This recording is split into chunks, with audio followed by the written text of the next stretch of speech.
आप लोगों में से कितने लोग हैं जो चाहते हैं कि गौ हत्या भारत में होती रहे? कोई है? कोई नहीं है ना। इसका मतलब है कि भारत चाहता है कि भारत में गौ हत्या बंद हो, लेकिन 78 साल की आज़ादी के बाद भी कोई ऐसी पार्टी नहीं है जिसने हमको गौ हत्या बंद करके दिया है। जब भारत चाहता है कि गौ हत्या बंद हो, बहुसंख्यक जनता चाहती है कि गौ हत्या बंद हो, तो भारत की पार्टियां क्यों नहीं कर रही हैं? इसका मतलब कि पार्टियां जनता की आकांक्षा के अनुरूप कार्य नहीं कर रही हैं। अब पुरानी पार्टियों को हम लोगों ने छोड़ दिया, उनके ऊपर आरोप लगाया गया, ये लोग हिंदू जनभावना को नहीं समझती हैं, इसलिए नई पार्टी को हम लोग चुन करके लेके आए 2014 से। अब उनको भी 10-12 साल हो चुका है और उनके समय में तो और ज़्यादा बीफ एक्सपोर्ट बढ़ गया है। इसका मतलब कि वो भी हिंदुओं की जनाकांक्षा के अनुरूप कार्य नहीं कर रही हैं। तो क्या हमको इन्हीं गौ हत्यारों को ही वोट देते रहना है? ये बड़ा प्रश्न है। आप में से कौन कौन ऐसा है जो चाहता है कि हम अपना वोट किसी ऐसे दल को या ऐसे किसी व्यक्ति प्रत्याशी को दें जो गौ माता की रक्षा करने के लिए हमको पक्का वचन देता हो? कौन कौन है ऐसा जो ऐसा चाहता है? सब कोई चाहता है। तो ठीक है, शपथ लीजिए कि हम ऐसे ही पार्टी और प्रत्याशी को वोट देंगे जो गौ माता की रक्षा के लिए हमको पक्का वचन देगा। ठीक है, यही कहने के लिए हम निकले हैं और आपके यहाँ आए। किसी को कुछ पूछना हो तो पूछ लीजिए। हाँ, वर्तमान में भगवान सामने खड़े शंकराचार्य जी। राजनीति और धर्म जब दोनों एक साथ जुड़ता है तो उसका परिणाम क्या होता है? क्या?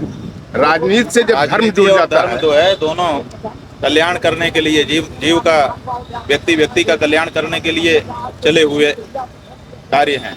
राजनीति भी लोक कल्याण के लिए प्रवृत्त है, धर्म भी लोक कल्याण के लिए प्रवृत्त है। दोनों में अंतर एक ही चीज का है कि राजनीति कहती है कि पहले मुझे सत्ता दो, मैं समर्थ बनूंगा, तब मैं तुम्हारा कल्याण करूंगा। 2017 और धर्म कहता है कि कोई जरूरत नहीं है, जितना है उसी से मैं जितना हो सकता है लोक कल्याण कर दूंगा। तो धर्म जो है वो लोक कल्याण का इंस्टेंट तरीका है और राजनीति जो है वो सत्ता पाने के बाद वाला तरीका है। तो हम लोग दोनों अपने अपने क्षेत्र में प्रवृत्त हैं, दोनों का कोई मेल नहीं है, दोनों का रास्ता अलग है, दोनों का तरीका अलग है।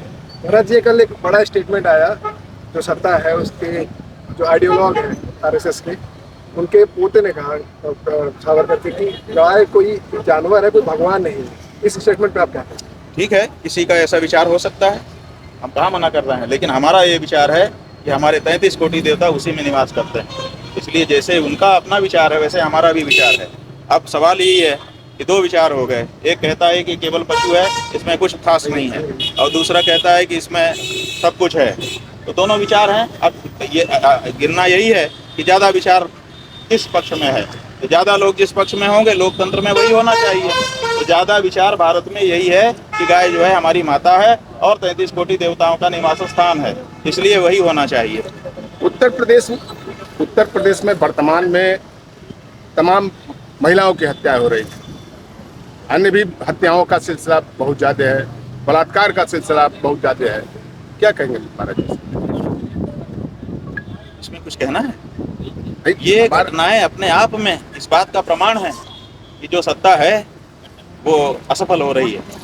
बुलडोजर चल रहा है, लेकिन उस बुलडोजर का फायदा क्या हो रहा है? जब लोग मारे ही जा रहे हैं, जब लोग अपमानित ही हो रहे हैं, जब जनाकांक्षा की पूर्ति ही नहीं होगी, तो ऐसे बुलडोजर से हमें क्या लाभ है? 2027 का चुनाव नजदीक है, इस पे क्या कहेंगे? इसीलिए तो हम आए हैं, ताकि वोट देने वालों को सही रास्ता पकड़ा सकें। कि गलत रास्ता पकड़े हो, 78 साल हो गया, तुम्हारा काम नहीं हो रहा है, सही रास्ता पकड़ो, सही लोगों को चुनो, पार्टी पॉलिटिक्स में खत्म उसमें मत जाओ, महिलाओं का आरक्षण के लिए क्या वोट करो। महिलाओं का आरक्षण के लिए महिलाओं का आरक्षण दीजिए ना, कौन मना करता है? आप कहते हैं कि मैं आरक्षण दूंगा, मैं तुम्हारा सबसे बड़ा हित चिंतक हूँ, लेकिन तब दूंगा। राधा कहती है कि मैं नाचूंगी, लेकिन 9 मलते आ जाए तब। क्यों कहती है? जब नाच सकती है तो नाच के दिखाए। तो जब वो महिलाओं को आरक्षण देना चाहते हैं तो दे के दिखाएं। वो कहते हैं कि जब परिसीमन नया हो जाएगा तब हम देंगे। क्यों देंगे? अरे आज दो, जितने आज सीट है उसमें से आधी सीट दे दो उनको। तो कहते हैं नहीं, जब नया परिसीमन होगा, जब 1000 सीट हो जाएगी संसद की, तब हम देंगे। माने 9 मन जब तेल होगा तब राधा नाचेगी, उसके पहले नाच ही नहीं सकती। तो महिलाओं के प्रति धोखा नहीं है तो क्या है ये? आपको उनको बराबरी का दर्जा देना, आज दे दीजिए, कौन मना करता है? एक प्रस्ताव ले आइए और प्रस्ताव भी मत लाइए, आप अपनी पार्टी में आधे टिकट महिलाओं को दे दीजिए, शुरुआत हो गई। उसके लिए किसी प्रस्ताव की जरूरत है, उसके लिए विपक्ष के साथ की जरूरत है, उसके लिए संसद में कानून की जरूरत है, इसके लिए इच्छा शक्ति की जरूरत है। कोई भी पार्टी आधे टिकट महिलाओं को दे दे, हो गया राजनीति में आरक्षण। लेकिन नहीं देंगे, उनको केवल दिखावा करना है कि हम तुम्हारे हितैषी हैं, असल में हितैषी कुछ नहीं है। असल में उनके राज में जितना अत्याचार महिलाओं के साथ हो रहा है शायद ही कभी हुआ हो।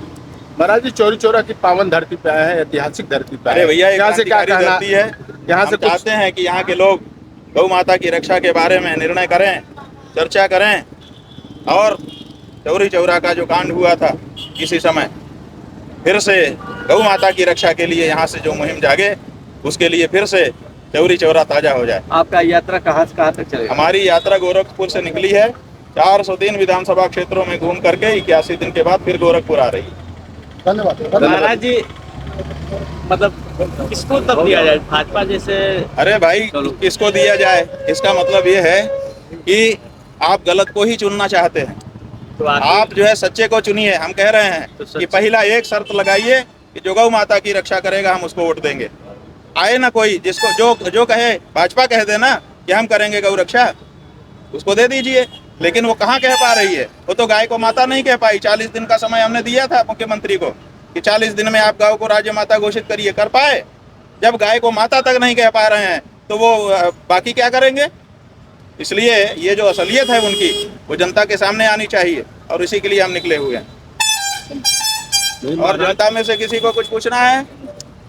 महाराज जी ठीक है तो जी। गौ रक्षा करते हैं, महाराज जी गौ पाले हैं, गौ को सेवा करते गौ हैं। पाले हैं। एक आम आदमी गौ पाले तो वो गौ रक्षक कहा जाएगा। एक मुख्यमंत्री कानून बनाएगा तब गौ रक्षक कहा जाएगा। वो गाय पालने से नहीं होगा। अगर वो झाड़ू पोछा लगा दे तो वो काम है, मुख्यमंत्री का काम है गौ पालना, मुख्यमंत्री का काम है कानून बनाना। क्यों नहीं बनाता है? महाराज जी, उसी के लोग कह रहे हैं, गाय गौ माता कह रहे हैं कि मिथुन ये गाय है, इसको बना के खा हाँ, तो सकते आप हैं। समझिए, आप समझिए। अभी आसाम में उनके मुख्यमंत्री से एक पत्रकार ने पूछा कि आपको गौ हत्यारों का वोट चाहिए? तपाक से बोला, क्यों नहीं चाहिए? इनको गौ हत्यारों का वोट चाहिए। तो गौ हत्यारों का वोट और गौ भक्तों का वोट एक साथ रखोगे? अभी खून, गाय का दूध, खून और गाय का दूध एक कमंडल में रखोगे? महाराज जी, ये कैसे अभी हो सकता है? बंगाल में चुनाव हो रहा था, वहाँ लोग जाकर मीट मछली, और आप लोग सब लोग देखे होंगे मीडिया पे कि मीट मछली वहाँ पे लोग खा रहे थे। यहाँ के सांसद रवि किशन, बात यह है कि आप मीट मनोज खाओ, तिवारी जी खा रहे थे वहाँ आप पे। मीट खाओ, मछली खाओ, आप बिष्ठा खाओ, गंदगी खाओ, हम कहाँ मना कर रहे हैं। लेकिन गेरुआ कपड़ा पहन करके, तिलक लगा करके, माहौल बना के हिंदू का, आप हिंदू धर्म को क्यों लांछित करते हो? सही बात है। आप जो है खाओ ना, आप बिष्ठा खाओ। सुअर बिष्ठा खाता है, मना करते हैं, उसका वही पसंद है। तो तुम्हारी पसंद जो हो करो, लेकिन हिंदू माहौल बना करके आप हिंदू धर्म को अपमानित कर रहे हो। आप जो है नोच नोच करके दिखा रहे हो उस गेटअप सेटअप के साथ। ये गलत है, इसका हम विरोध करते हैं। अच्छा जी। परम पूज्य ज्योतिष पीठाधीश्वर गौ जरूर माता की खाएगा। गौ माता की, गौ माता की। शंकराचार्य भगवान की